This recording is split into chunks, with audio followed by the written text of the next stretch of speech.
بالکل موږ هغه د محمد علي دي ځای کې ولاړ وو شاه حاجي صاحب چې کوم ځای کې هغه جومات و کور و هغه مارکېټونه بالکل مکه ځای دی خو موږ لاندې یو دا ځای ټول تللی دی اکه ځای ایریا ده او دې کې هغه چاینه پول بیا لاندې و دا بالکل په دې سټیټ باندې هغه چاینه پول تللی و او دغه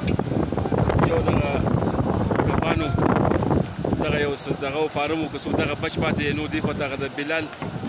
کاکا مرحوم دغه کور و ورپسې فضل ربي دي اکبر علي دي باروز دي او خیراتي دي شیر علي دي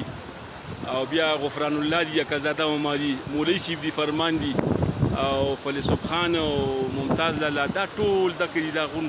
بالکل دغه دا چې کوم کاڼي پراته دي دا غون د دوی دغه ځای دی بیخي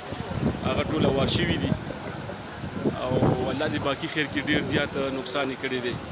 دا ټول جبن چې کوم دی مکمل په توګه باندې بس وړلی شوي دی ټول کورونه سره د ځمکو او د مال ډک مال هم پکې تللی دی کالیم پکې تللی دي کپړې جامې هر څه تللی دي او سره سبزیانو پټي ډک پټک هغه هم تللی دي په دې خپل غریبانان په صرف چپلو هغه اغوستو کپړو کې وتي دي که زنانه دي او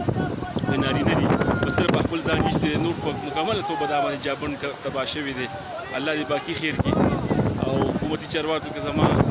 خواست دی خاص کر چیف منسټر صاحب چې څومره زر کېدلی شي په فوري توګه باندې دوی له امداد وکړي او د دې پورونو بندوبست هم وکړي ولا راشن انتظام وشي او دا کوم رابطې پورونه دي سړکونه دي چې دا هم زر تر زره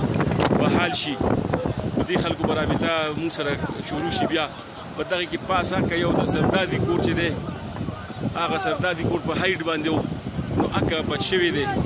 دغه ایریا نو ټول چې کوم دي دا په مکمله توګه باندې سین وړي دي او هغه صرف او صرف دغه کاڼو ته کتی شو دا کاڼي دي دغه یو فارم پکې پاتې و زوړ چې د چاو ده او هغه موچتو دغه په کاڼو کې پروت دی نو ټول مکمل دغه دا چې کوم کاڼي ښکاري دغه کلی او پوره جبن دا مکمل تللی دی دا په دغه کور نیم دغه پاس پاتې دی